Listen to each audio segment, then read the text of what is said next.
அல்லேலூயா. இன்னும் சத்தமா சொல்லுங்க. அல்லேலூயா. அல்லேலூயா. கர்த்தருடைய ஆசீர்வதிப்பாராக. அனைத்து இணங்கி வந்ததான பிள்ளைகளும் காஞ்சிபுரத்திலிருந்து நீச்சிலிருந்து வந்த பிள்ளைகளுக்கு அவருடைய அன்போடு வரவேற்றதான ஒவ்வொரு பிள்ளைகளுக்கும் பரலோகத்தின் சார்பிலும் இயேசு கிறிஸ்துவின் சார்பிலும் பரலோகத்தின் சார்பிலும் நன்றிகளை தெரிவித்துக் கொள்கிறோம். வந்த அனைவரையுமே அந்த ஆசீர்வதிப்பாராக. இன்றைக்கு எல்லாரையும் பார்ப்போம் ரொம்ப சந்தோஷம். ஏன்னா தகப்பன் இருந்த நாட்கள் அவங்க வார்த்தை சொல்லணும், எல்லாரும் முன்னால வாங்க, எல்லாரும் முன்னால வாங்க. இன்றைக்கு அந்த காரியத்தை கர்த்தர் கேட்க வைத்திருக்கிறார். எனக்கு தேவ பிள்ளைங்க இடம் முன்னால இருக்குது, வேணுன்றவங்க கூட போவாங்க. கர்த்தருடைய ஆசை சின்ன பிள்ளைங்க யாராவது பேசுனீங்கன்னா கூட்டு முன்னால என் பக்கத்துல உட்கார வச்சுக்கணும். கொஞ்ச நேரம் எனக்கு செய்தி. என் அன்பு தேவ பிள்ளைங்க கவனமாய், ஆண்டவர் சிலுவை பாடுகளுக்கு போவதற்கு முன்பால் அவர் மரியின் மீது ஏறி வருகிறதா ரொம்ப சந்தோஷமா எருசலேம் நகர வீதியில் அவர் வந்தாங்க. அதை நினைவு கூறும்படியார் நாம் எல்லாருமே ஒரே தகப்பனுடைய ரத்தத்தினால் கழுவப்பட்டு இன்றைக்கு இந்த இடத்தில் நாம் சேர்ந்திருக்கிறோம். ஒரு போட்டியின்றி இவர்கள் என் சகோதரன் ஒரு தகப்பனை பார்க்க வந்திருக்கிறோம் என்று ஒரே மந்தையார் வந்த அனைவருக்கும் இயேசு கிறிஸ்துவின் நாமத்தில் வாழ்த்துக்களை தெரிவித்துக் கொள்கிறோம். இன்றைக்கு செய்தி என்னவென்றால், நான் சொன்னவன் நீங்களே என் கூட சேர்ந்து சொல்லணும். அவர் பெருகவும் நான் சிறுகவும் வேண்டும். மறுபடியும் சொல்லுவோம், அவர் பெருகவும் நான் சிறுகவும் வேண்டும். என் நண்பு தேவ பிள்ளைகளை இங்க ஆண்டவர் பெருகிட்டாங்கன்னா பரலோகம் போகும்போது யாரும் வழிகாட்ட வேண்டாம். ஆண்டவர் நேரம் நம்ம கொண்டு வருவாங்க. என் நண்பு தேவ பிள்ளை எடுத்து வாசிங்க. சகரியா 9ஆம் அதிகாரம், சகரியா 9ஆம் அதிகாரம் 9ஆம் வசனத்தை வாசிக்க கேட்போம். சீயோன் குமாரத்தியே மிகவும் களிகூர். சீயோன் என்பது ஆவிக்குரிய அர்த்தத்திலே சபை. கர்த்தர் முதல் ஆசீர்வாதத்தை அவர் திருச்சபைக்கு தருகிறார். நீ களிகூறு. அநேக கேள்விகளோடு வந்திருக்கலாம், அநேக எதிர்பார்ப்புகளோடு. கர்த்தர் சொல்லுகிற ஒரு வார்த்தை, நீ களிகூறு. அடுத்த வார்த்தை, எருசலேம் குமாரத்தியே. எருசலேம் என்பது பரலோகம். பரலோகத்தில் இருக்கிறவர்களுக்கு ஒரு வார்த்தை உண்டு, கெம்பீரி. என்ற உலகத்தில் இருக்கிறதான மனவாட்டியான சபை இன்றைக்கு என் தேவன் அன்றைக்கு எருசலேமின் நகர வீதியில் அவர் சென்றது போல அதற்கு அடையாளமா என் பிள்ளைகள் எல்லாம் என்னை ஆராதித்து போகிறார்கள் என்று பரலோகத்தில் உன்னையும் என்னையும் குறித்து ஒரு பெரிய சத்தம் உண்டாகிறது. கரங்களை தட்டி சொல்லுங்க, நாங்கள் இருக்கிற ஆண்டவரே, நாங்கள் இருக்கிற ஆண்டவரே, நாங்கள் இருக்கிறோம் என்று சொல்லுவாய் என்றால் உன்னை மறந்தே கவர்ந்து விடுகிறார். அடுத்த வார்த்தை சொல்லுகிறது, இதோ உன் ராஜா உன்னிடத்தில் வருகிறார். நம்ம அவரை தேடி போனோம், ஆனா பரலோகம் சொல்லுது, ஏசப்பா உன்னை தேடி வராங்க. அவர் யார் என்றால் நீதி உள்ளவர், ரட்சிக்கிறவர், தாழ்மை உள்ளவர். நம்ப தேவ பிள்ளைகளே, தாழ்மை உள்ளவருக்கு கிருபை என்று வேதம் சொல்லுகிறது.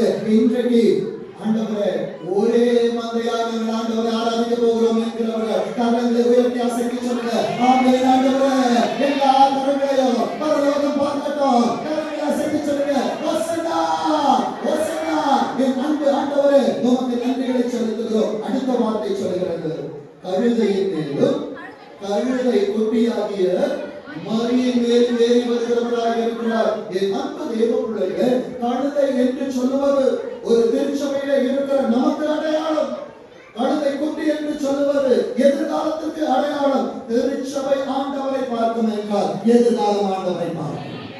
எதற்கு சொல்றது புரியுது?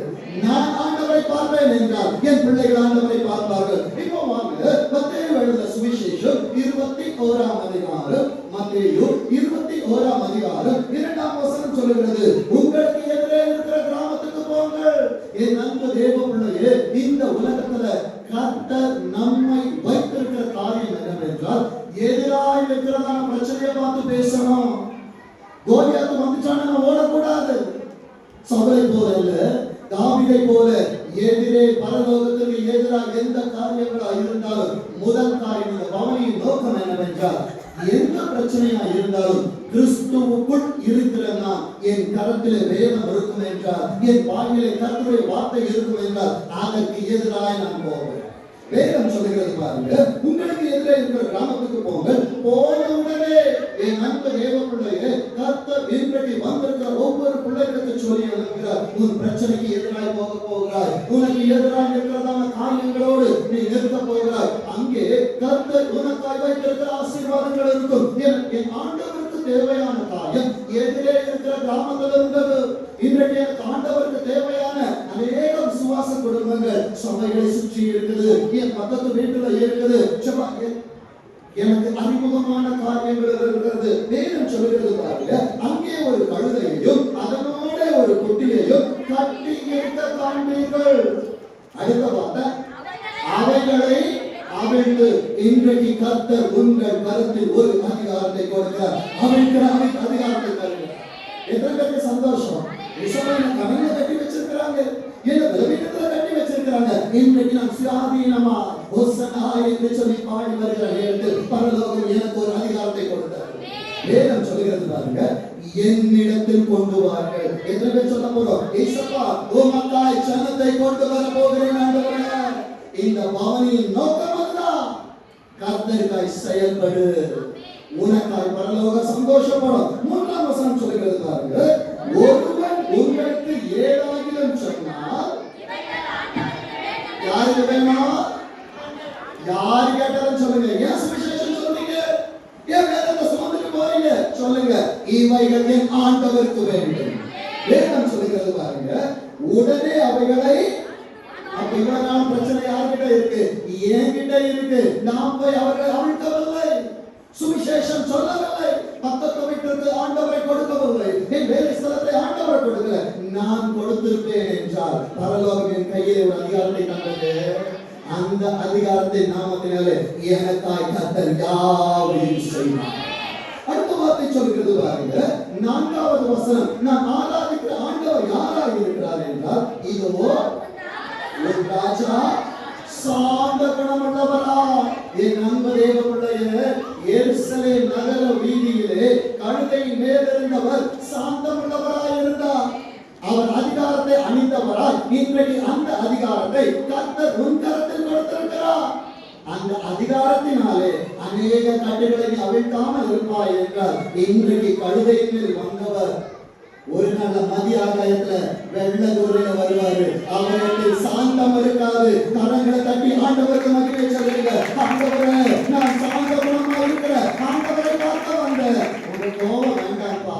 அந்த கோபத்தை ஆற்றுகிற மோசேயாய் நான் திறப்பில் இருக்கிறேன். ஆண்டவரே, என் குடும்பத்தை ரட்சிக்கப்பா, என் பொறுப்பை ரட்சிங்க ஆண்டவரே. அடுத்தது வேதம் சொல்லுகிறது பாருங்க, 6வது வசனத்திலே, சீஷர்கள் போய் இன்றைக்கு திருச்சபைக்கு வந்திருக்கிறதான என் ஆண்டவருடைய பிள்ளைகளே, நீங்கள் செய்ய வேண்டிய காரியம், வீட்டுக்கு போன உடனே ஓசன்னா சொல்லிட்டோம், இனி வேலையை பார்க்க வர இல்ல, ஆண்டவரிடத்தில் கொண்டு வாருங்கள் என்று சொன்ன உடனே வேதம் சொல்லுகிறது, சீஷர்கள் போய் இயேசு எங்களுக்கு கட்டளை இட்டபடியே செய்து. மனுஷ கட்டளை வேண்டாம், கர்த்தருடைய கட்டளைகளின்படி செய்வாய் என்றால் அநேக கட்டுகள் கர்த்தர் உங்களை கொண்டு அவிழ்ப்பார். அடுத்த வார்த்தை சொல்கிறது பாருங்க, 7வது வசனத்தை வாசிங்க பார்ப்போம்.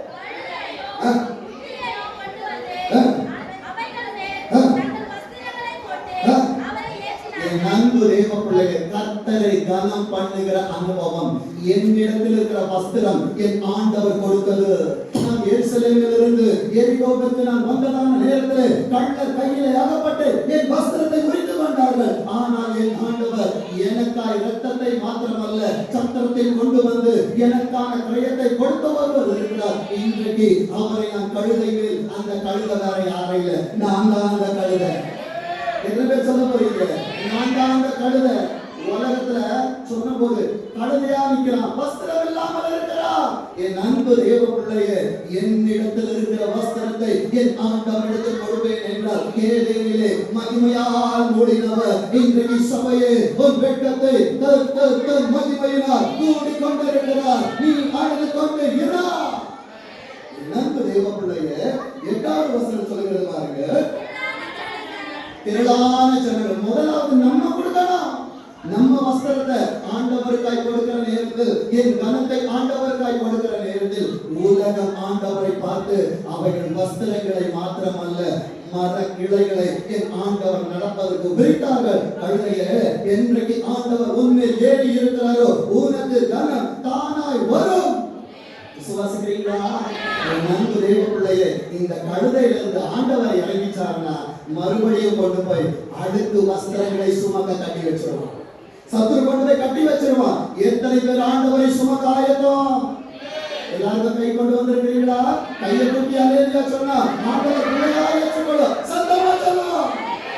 ஆமென். வேதம் சொல்லுகிற வார்த்தையை பாருங்க. 9ஆம் வசனத்தை வாசிங்க பாப்போம்.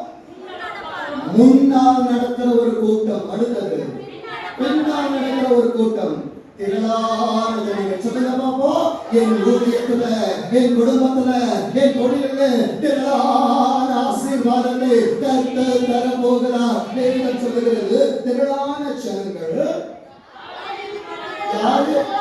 பிதாவின் குமாரன் என்று சொல்லவில்லை. அப்போ நான் ஆண்டவருக்காய் கழுதையாய் மாறுவேன் என்றால் என் பெயரை கொண்டு பரலோகம் சொல்லுவேன். ஆண்டவர் எந்திலே பிறப்பார். வேதம் சொல்லுகிறது தாவீதின் குமாரனுக்கு ஓசன்னா. அர்த்தம் என்ன தெரியுமா? சந்தோஷம், துதி. என் அன்பு தேவ பிள்ளையே, ஆண்டவரை துதித்துக் கொண்டிருந்தாய் என்றால் சந்தோஷம் நதியை போல் ஒரு இடத்திலே புரண்டு ஓடி வந்து கொண்டிருக்கும். வேதம் சொல்லுகிறது கர்த்தரின் நாமத்தில் வருகிறவர். அப்ப நம்ம இங்க ஓசன்னா சொன்னா பரலோகம் என்ன சொல்லலாம்? ஓசன்னா சொல்லுங்க. நான் ஓசன்னா சொன்னா பரலோகம் ஓசன்னா சொல்லும். நான் நல்லா இருப்பேன், பரலோகம் என்ன நல்லாவே வச்சிருக்கோம். என் அன்பு தேவ பிள்ளையே, 13வது வசனத்திலே ஏன் ஆண்டவர் இங்கே வந்தார் என்கிறதான காரியத்திற்கு அவர் பதிலை வைத்தார். சத்தமா வாசிக்க பாப்போம்.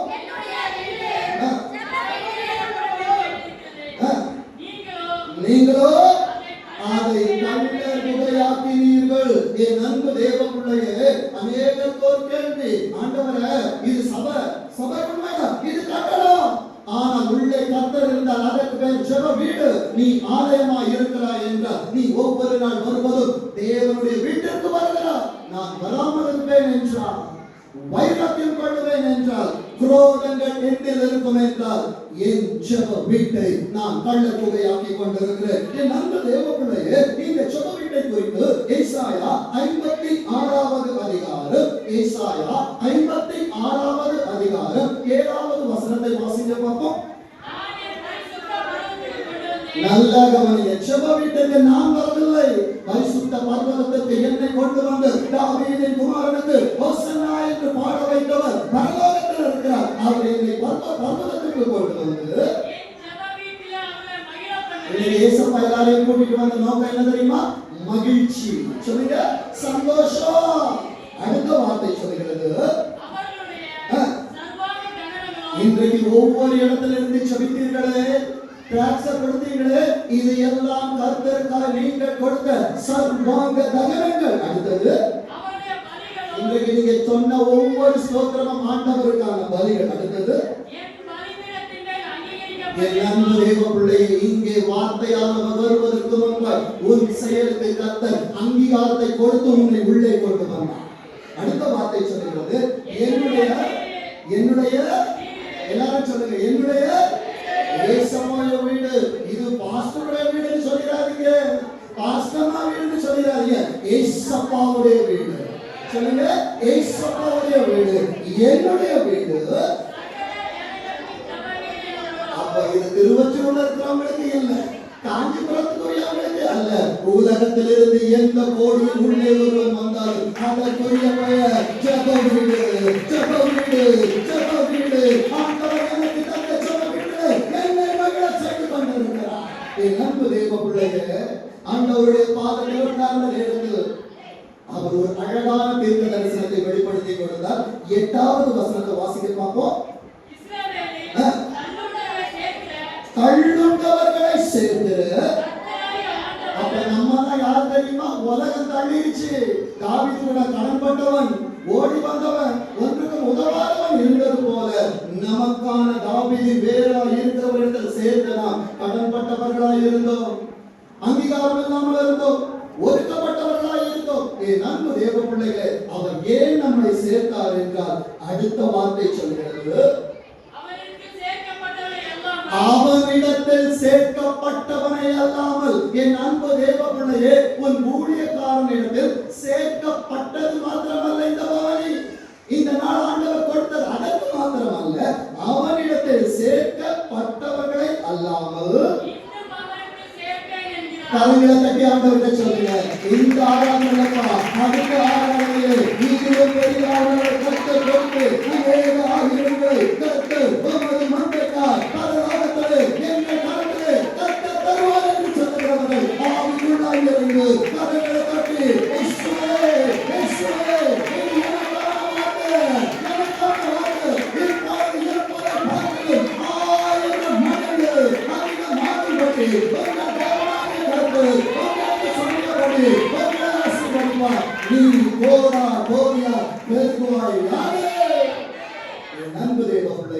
இப்ப ஏசாயா 56:1 வாசிக்க பார்ப்போம்.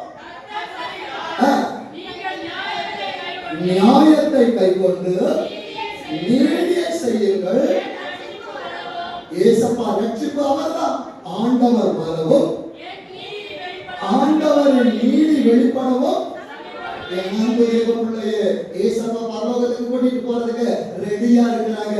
இன்னும் நம்ம ஆயத்தமா இல்லாதபடியினால நம் நிமித்தமாய் பூமி அவர் பொறுமையோடு பார்த்து கொண்டிருக்கிறார்.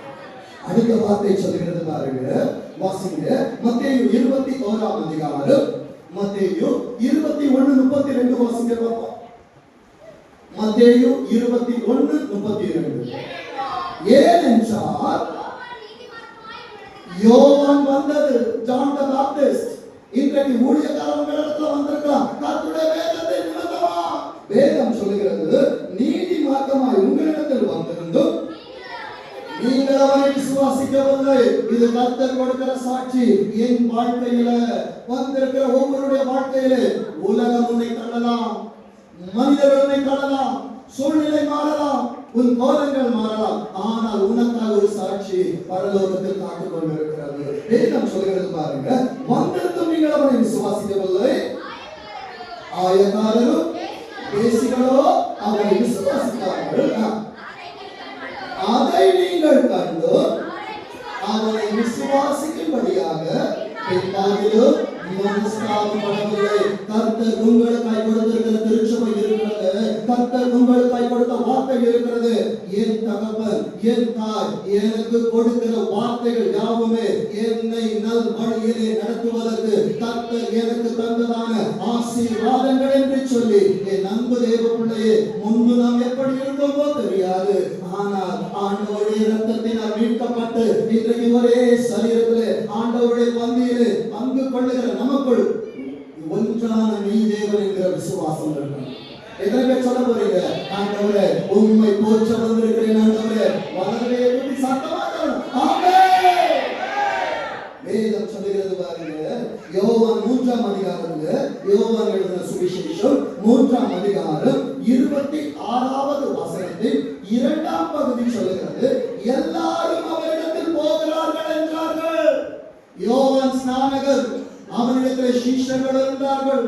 இவர்தான் மெய்யான ஆட்டுக்குட்டி என்று காண்பித்த நேரத்தில் யோவானின் சீஷர்கள் தேவனிடத்தில் போனார்கள்.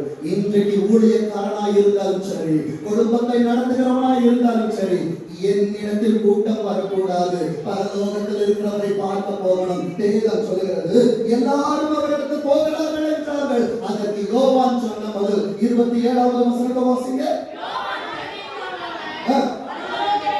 பரலோகத்திலிருந்து ஒருவனுக்கு கொடுக்கப்பட்டவனுடைய அவன் ஒன்றையும் பெற்றுக்கொள்ள மாட்டான். சபையில விசுவாசி வரணும்னா பரலோகத்தை அப்பாயின்மெண்ட் ஆர்டர் அடிக்கணும். என் வீட்டுக்கு ஆசீர்வாதம் வரணும்னா பரலோகம் என்ன குறிச்சு பேசணும். என் கையை ஆசீர்வதிக்கப்படணும்னா பரலோகம் எனக்கான டைமை கொடுக்கணும். என் அன்பு தேவ பிள்ளையே, இந்த டைம் நமக்கு வர வேண்டும் என்றால் 30வது வசனத்தை வாசிங்க. எப்ப கை வரும் தெரியுமா? நான் யாரு தெரியுமா? என் படிப்பு என்ன தெரியுமா? என் அப்பா யாரு தெரியுமா? யாரா வேணா இருக்கட்டும், யாரா இருந்தாலும் என் பரம தகப்பன் என்னிடத்திலே பெறுகிறார். இப்ப சபையாய் சத்தமா சொல்லுங்க, அவர் பெறுகிறவர், நான் சிறுகவும் வேண்டும். என் அன்பு தேவ பிள்ளையே, நான் ஒன்றுமில்லை என்று சொல்லுவேன் என்றால் ஒன்றுமில்லாத என்னை அநேக ஆசீர்வாதங்களுக்கு அதிகாரியாய் மாற்றுவார். அடுத்த வார்த்தை சொல்லுகிறது 31ஆம் வசனத்தில் 2ஆம் பகுதி சொல்லுகிறது, பரலோகத்திலிருந்து வருகிறவர் எல்லா எல்லாரும் மேலானவரை ஆராதித்துக் கொண்டிருக்கிறோம். 32வது வசனம். அவர் இங்க வந்துட்டாருன்னா அவர் என்ன சொல்லுவார் தெரியுமா? 32 வாசிங்க. ஏசப்பா பிதாவிடத்தில் பார்க்கிறத இங்க வந்து பேசுவாங்க. அடுத்தது கேட்டதையும் சாட்சியாக சொல்லுகிறார். என் அன்பு தேவ பிள்ளையே, ஓசனா ஓசனான்னு சொன்னான். ஏசப்பா சொன்னதை கேளுங்க, வேதத்தை நேசிங்க, முழங்கால நில்லுங்க. இதுவரை ஆண்டவரே மனுஷ சத்தம் எனக்கு இன்பமா இருந்தது, உங்க சத்தத்தை நான் கேட்கலன்னா அவர் பெருக முடியாது. 1 மணி நேரம் ஜெபம் எதுக்காக? 40 நாள் ஃபாஸ்டிங். ஆனா நான் சொல்றேன் 365 நாட்கள் 1 மணி நேரம் ஜெபம். நான் சோதனையில் இருக்காமல் இருக்கணும். என் கூட சேர்ந்து எல்லாம் வேலையிலே சொல்ல போறீங்க, பாஸ்டர் இது 40 நாள் மாத்திரம் இல்ல, 365 வருஷமா ஸ்டார்டா இருக்கும், பினிஷ்டா இருக்கும். என் குடும்பம் கர்த்தர் நேசிக்கிற குடும்பம். ஆண்டவரே கரங்களை தட்டி சொல்லுங்க, நான் ஜெபிக்க போறேன், வேதத்தை வாசிக்க போறேன், அவர் என்னை பெருக போகிறார், என் காரியங்கள் சிறக்க போகிறது. என் அன்பு தேவ பிள்ளையே, 36வது வசனத்தை வாசிங்க. நித்திய ஜீவன் வேணும்னா பாஸ்டர் கிட்ட இல்ல, பாஸ்டமா கிட்ட இல்ல, பொறுப்பில் இருக்கிறவங்களிடத்தில் அல்ல. அவங்க என்ன செய்வாங்க? அவங்க உலகத்துல தான் செய்ய முடியும். பரலோகத்தில் எனக்கான ஒன்று வேண்டும் என்றால் பரம தகப்பன் எங்கிலிருந்து கிரியை செய்கிறவராய் இருக்கணும். வேதம் சொல்லுகிறது, குமாரனிடத்தில் விசுவாசமாய் இருக்கிறவன் நித்திய ஜீவனை உடையவனாய் இருக்கிறான். ஏசப்பாவை பார்க்க வரல, கூட்டம் எவ்வளவு வந்திருக்குது, நிறைய பேர் வந்தாங்களா, சபை நிறைஞ்சிருச்சா? பார்க்க வருகிறவன் தேவனை மறுதலிக்கிறவன். வேதம் சொல்லுகிறது, குமாரனை விசுவாசியாதவனோ ஜீவனை காண்பதில்லை. அடுத்த வார்த்தை, தேவனுடைய கோபம் அவன் மேல் நிலை கொள்ளும். அது போதாது, மையம் பண்றான். என் அன்பு தேவ பிள்ளையே, பாஸ்டருக்காக ஆராதனை அல்ல, ஆண்டவருக்கான ஆராதனை என்று எத்தனை நான் என்னிடத்துல சொல்லணும். இவ்வளவுதானா? இன்னும் சத்தமா சொல்லாம. இப்போ வாசிங்க செப்பனியா 1ஆம் அதிகாரம், செப்பனியா 1ஆம் அதிகாரம் 14வது வசனத்தை வாசிங்க. ஏன் கர்த்தருடைய கோபம் ஒரு மனிதனிடத்தில் இருக்கக்கூடாது?